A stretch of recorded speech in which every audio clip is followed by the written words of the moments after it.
Of course he's paying. He's always desperate for Mom's approval, SIL declared at my Mill's birthday dinner. I quietly made 3 phone calls. That night was a mess. I've always believed family should be a haven of unconditional acceptance, a place where you belong without question. That was until my sister-in-law Charlotte taught me an entirely different lesson. My name is Alex. At 34, I've built a successful business from nothing. I wasn't born into wealth, didn't have connections or family money. Everything I've achieved came from hard work, persistence, and countless sleepless nights. I'm not one to flaunt my success. Designer labels and luxury cars don't impress me. What matters is security, stability, and providing a good life for those I love. My wife, Gloria, 32, is the quiet force behind my success. Thoughtful and kind, she balances my occasional intensity with her calm presence. We've been married for 5 years now, building our life brick by brick, compromise by compromise. I couldn't have asked for a better partner. Then there's Charlotte, Gloria's older sister. At 37, Charlotte has made it her mission to ensure I never feel like a genuine part of the family. Since the day Gloria and I exchanged vows, Charlotte has viewed me as an unwelcome intruder, someone who took her sister away, someone who doesn't deserve a seat at the family table. The hostility began subtly. For the first 2 years of our marriage, Charlotte deliberately mispronounced my name at every family gathering, not in an obvious way that would make her seem petty, but just wrong enough that I noticed. When corrected, she'd wave it off with a dismissive, "That's what I said," while making eye contact with everyone except me. At family gatherings, my achievements evaporated into thin air. While everyone else's promotions, home renovations, and even new pets received enthusiastic attention, my business milestones were deliberately overlooked. Once, when I secured a contract that doubled my company's revenue, Charlotte smoothly redirected the conversation before anyone could congratulate me. "Speaking of news," she'd interjected, "did anyone hear that Gloria's high school friend Stephanie is expecting twins?" The pattern continued relentlessly. When I couldn't attend her mother Catherine's birthday due to a business emergency, Charlotte seized the opportunity to twist the narrative. I later discovered she'd told Catherine I couldn't be bothered to make time for family events. The truth, that I'd arranged for a spectacular flower delivery and personalized gift in my absence, was conveniently omitted from her version of events. Perhaps Charlotte's most persistent tactic was undermining my career. Despite running a profitable company with 20 employees, Charlotte referred to my work as a little side project, or asked if I was still trying to find stable employment. She did this so effortlessly, with just enough plausible deniability, that confronting her would have made me seem paranoid or hypersensitive. Charlotte's own life was a complicated web of contradictions. 2 years ago, her marriage to Daniel ended after he discovered her affair with a coworker. Yet somehow in her retelling, Daniel became the villain and she the wronged party. Catherine, Gloria's mother, believed this narrative completely. Charlotte had always been the golden child, her mistakes excused, her behavior rationalized. While Charlotte's life appeared glamorous on the surface, reality told a different story. Her designer wardrobe and luxury car created an illusion of success that masked mounting credit card debt. She lived beyond her means while judging others for their financial choices. "You're still driving that old sedan?" she once asked me at a family dinner, raising a perfectly arched eyebrow. "I thought your business was doing well." This from someone who was 3 months behind on her car payments. Charlotte had a particular talent for emotional manipulation, especially with Gloria. Growing up, she had established a dynamic where Gloria's needs always came second. This pattern continued into adulthood, with Charlotte creating emergencies that required Gloria's immediate attention, often pulling her away from our plans or important events. Gloria, conditioned to put her sister first, would rush to Charlotte's aid, only to discover the emergency was something trivial or completely fabricated. When Gloria gradually began setting boundaries, Charlotte's tactics shifted to guilt and emotional blackmail. "After everything I've done for you," she'd say, her voice trembling just enough, "I guess your husband is more important than your own sister." Gloria would return from these conversations drained and conflicted, torn between loyalty to her sister and to our marriage. The tension between Charlotte and me remained largely unaddressed. Gloria, caught in the middle, preferred peace over confrontation. I respected her wishes, swallowing my frustration for her sake. But every relationship has a breaking point, and ours came with Catherine's 65th birthday. As the milestone approached, Charlotte announced she would organize the celebration, but claimed financial constraints prevented her from covering the costs. She suggested everyone contribute to make it special. I saw an opportunity to solve the problem and perhaps improve my standing with the family. "I'll take care of it," I offered during the family meeting. "Catherine deserves something special. I'd be happy to host the party at Blue Water Grill." This upscale restaurant was Catherine's favorite, though she rarely indulged because of the expense. Charlotte's expression flickered between annoyance and calculation. "That's generous," she said finally, "but I've already started planning. I should maintain control of the details." The message was clear. My money was welcome, but my input was not. We settled on an arrangement where I would cover the entire expense, approximately $10,000 for a private dining room, premium menu, and all the trimmings, while Charlotte would handle the planning. It seemed like a reasonable compromise, though I couldn't shake the feeling that I'd somehow played into her hands. The day of the celebration arrived. Gloria and I reached the restaurant early to ensure everything was perfect. The private room looked stunning, with elegant floral arrangements and personalized touches for Catherine. As guests began arriving, I noticed something odd about the seating arrangement. The chart placed Gloria and me at a table far from the family, adjacent to the restrooms. When I questioned this, Charlotte's smile didn't reach her eyes. "Oh, I thought that would be convenient for you since you're not really family," she said, her tone casual as if commenting on the weather. Gloria's face flushed with anger, but I squeezed her hand. "Let's not make a scene," I whispered. "Today is about your mother." Gloria reluctantly agreed, though her tension was palpable throughout the evening. As we took our assigned seats, I caught several confused glances from other family members who clearly expected us at the main table. Midway through the evening, I stepped away to speak with the restaurant manager about the cake presentation. As I approached the kitchen entrance, I overheard Charlotte's voice from around the corner. "Of course Alex is paying for everything," she was saying to someone, laughter in her voice. "He's always trying to buy his way into the family. It's almost sad how desperate he is for Mom's approval." I froze, blood pounding in my ears. Before I could decide whether to confront her, Charlotte continued. "I added the vintage champagne and the seafood tower to the menu. Why not? It's not like he'll notice the extra charges. Just make sure everything gets billed to him directly." My curiosity shifted to concern. I sought out the manager, asking for a preliminary bill to review. What I saw confirmed my suspicions. Charlotte had significantly upgraded virtually every element of the event without consultation. The premium wine selection alone added thousands to the total. Based on the current consumption, the final bill would exceed $22,000, more than double my agreed budget. A quick conversation with the restaurant staff revealed more of Charlotte's scheme. She had explicitly instructed them to bring the final bill directly to me at the end of the night, with a plan to publicly thank me for my generosity in front of everyone. The stage was being set for me to either pay an exorbitant amount or look petty by refusing in front of Catherine and the entire family. For years, I had tolerated Charlotte's behavior for Gloria's sake. I had bitten my tongue, looked the other way, and made excuses. But at that moment, something shifted. My patience, stretched thin over years of disrespect, finally snapped. I stepped away from the celebration, finding a quiet corner in the restaurant lobby. With steady hands, I made 3 quick phone calls. First, to Daniel, Charlotte's ex-husband. While we weren't close, we'd maintained a cordial relationship after their divorce. I knew from Gloria that Daniel had discovered financial improprieties during their separation, something Charlotte had worked hard to keep quiet. "Daniel, it's Alex. I know this is unexpected, but I could use your help tonight. It's about Charlotte." I briefly explained the situation. After a moment's hesitation, he agreed. "I'll be there in 20 minutes, and Alex, I think I should bring some documents you might find interesting." My second call was to my credit card company. I explained that while I had authorized a certain amount for tonight's event, I was concerned about potential unauthorized charges beyond that limit. They placed a temporary freeze on large charges from this specific vendor, requiring verbal confirmation from me before processing. Finally, I spoke with the restaurant manager.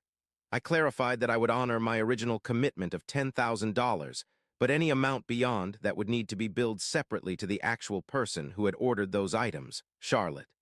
The manager seemed uncomfortable, but agreed when I showed him text messages confirming my original budget. With my contingency plan in place, I returned to the celebration, maintaining a pleasant demeanor as Catherine opened gifts and blew out candles. Charlotte, oblivious to my actions, grew increasingly confident as the night progressed. She moved around the room like a queen holding court, accepting compliments for the lavish event she had organized. As dessert was served, Catherine stood to thank everyone, singling out Charlotte for planning such a magnificent evening. And of course, Catherine added, turning to me with a warm smile, thank you, Alex, for your generosity. This means the world to me. Charlotte raised her glass. To Mom, she announced, and to family coming together for special occasions. Her eyes met mine across the room, a glint of triumph in them.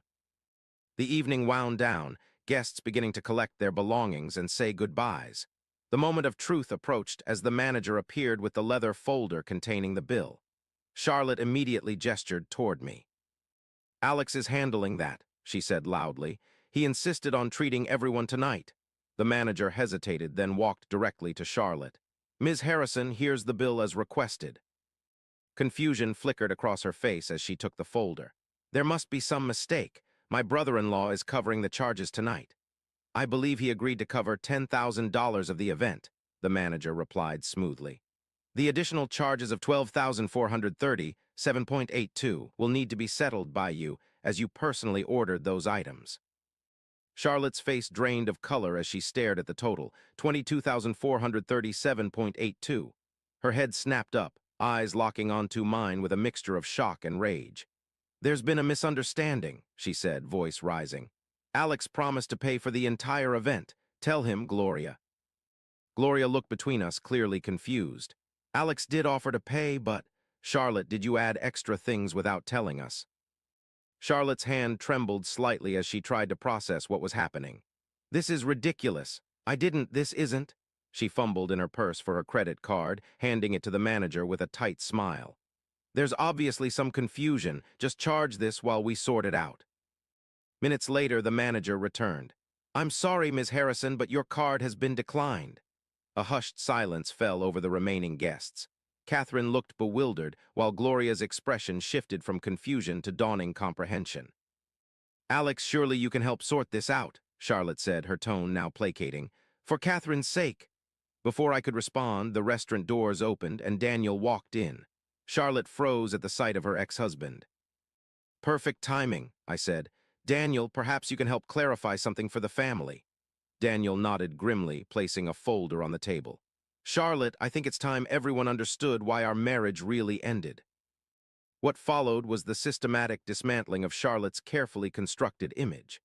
Daniel calmly explained how he had discovered Charlotte using their joint accounts to fund her lavish lifestyle, maxing out credit cards in his name, and even taking loans against their home without his knowledge.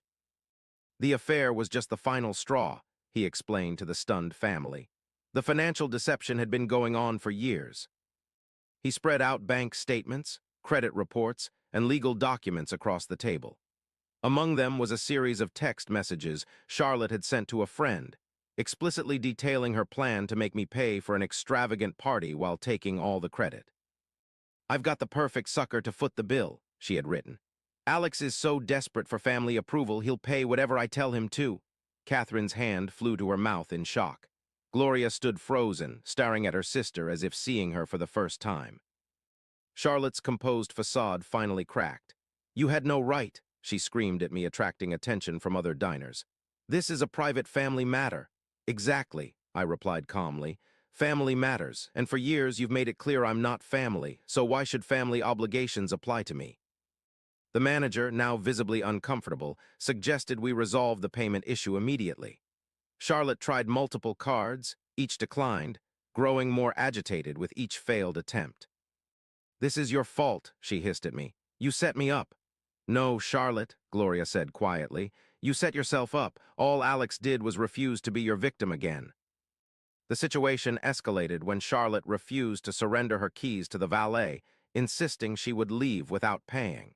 When security was called, she became belligerent, resulting in the police being summoned.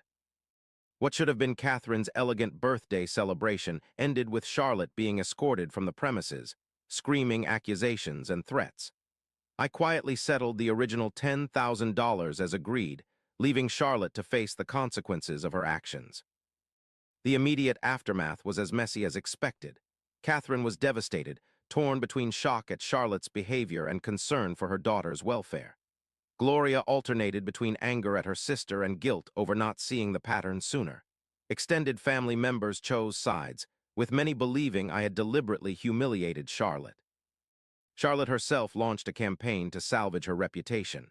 She called family members with a modified version of events, portraying herself as the victim of my calculated revenge. When that proved insufficient, she escalated to direct harassment, calling my office and sending inflammatory emails to business associates. "You've made a powerful enemy," read one particularly venomous message. "Hope your little company can survive what's coming." But Charlotte had underestimated the consequences of her public meltdown. Video of her confrontation with restaurant security had made its way to social media, caught by another diner's phone. Without context, it showed an entitled woman refusing to pay a bill and berating staff. The clip went viral in local circles, eventually reaching her workplace. Already on thin ice after past incidents, Charlotte was terminated when her employer discovered she had been using the company credit card for personal expenses. The financial cushion she depended on suddenly disappeared, forcing a reckoning with her unsustainable lifestyle. 1 month after the birthday incident, the family landscape had shifted dramatically. Catherine, after initial reluctance, began to acknowledge the pattern of behavior she had enabled in Charlotte. While she continued to support her daughter emotionally, she stopped providing financial bailouts. "I should have set better boundaries years ago," she confided during a quiet dinner at our home. "I thought I was helping, but I was just making it worse." Gloria struggled with conflicted loyalties but ultimately stood firm beside me. When Charlotte demanded she choose between her sister and her husband, Gloria's response was clear. "I choose a healthy relationship over a toxic one. When you're ready to be honest and respectful, we can talk." Charlotte's retaliation grew increasingly desperate. She posted vague accusations on social media, hinting at unethical business practices at my company. She contacted my clients, spreading rumors about financial instability. Each attack only further isolated her from family support as her true nature became impossible to ignore. 6 months later, the consequences of Charlotte's behavior had fully materialized. Unable to maintain her facade of prosperity, she was forced to downsize from her luxury apartment to a modest rental. Her expensive car was repossessed, and designer clothes sold to cover basic expenses. She found new employment, but at a significantly lower salary than before. The most significant change, however, was in family dynamics. Catherine began therapy to address her role in enabling Charlotte's behavior. Gloria established clear boundaries with her sister, refusing to engage during Charlotte's frequent emotional outbursts. Extended family, witnessing the pattern firsthand, no longer served as unwitting allies in Charlotte's manipulations. Through it all, Charlotte remained remarkably resistant to self-reflection. Even as the evidence of her actions mounted, she clung to her narrative of victimhood. In her view, her current circumstances were everyone's fault but her own. A year after Catherine's birthday celebration, we received an email from Charlotte. It contained something approximating an apology, though heavily qualified with justifications and deflections. "While I may have exercised poor judgment," she wrote, "I felt provoked by years of feeling sidelined in my own family after Alex's arrival." The email concluded with a request to reconnect with the family, particularly as Catherine's health had recently given us a scare. For Catherine's sake, we agreed to a tentative reconciliation, though with clear conditions regarding respectful behavior. Our first family dinner with Charlotte present was understandably tense. She arrived subdued, the designer clothes and arrogant demeanor replaced with something more authentic, if reluctant. When Catherine announced that Gloria and I were expecting our first child, Charlotte managed a genuine-seeming congratulation. Later, as Gloria and her mother discussed nursery plans, Charlotte approached me in the kitchen. "I still think you went too far," she said quietly, eyes fixed on the dish she was rinsing. "I think you pushed too far," I countered. "For years." She was silent for a moment. "I never thought you'd actually stand up to me." "That was your mistake," I replied, confusing patience for weakness. Charlotte nodded slowly. "Catherine's really excited about the baby. We all are. I want to be part of my niece or nephew's life," she said, a rare note of vulnerability in her voice. "That depends entirely on you," I told her. "Respect is earned, Charlotte, even in families." I don't know if Charlotte will ever truly change or if our family relationship will ever be completely healthy. What I do know is that sometimes the most valuable lesson is the one you have to pay for yourself. Charlotte's education was expensive, costing her job, reputation, and family trust, but perhaps it was the only way she would ever learn. As for me, I've found an unexpected peace in no longer seeking approval from someone determined to withhold it. True family, I've realized, isn't defined by who shares your last name or sits at your holiday table. It's built on mutual respect, honesty, and the willingness to stand up for yourself and those you love, even when it comes at a considerable price.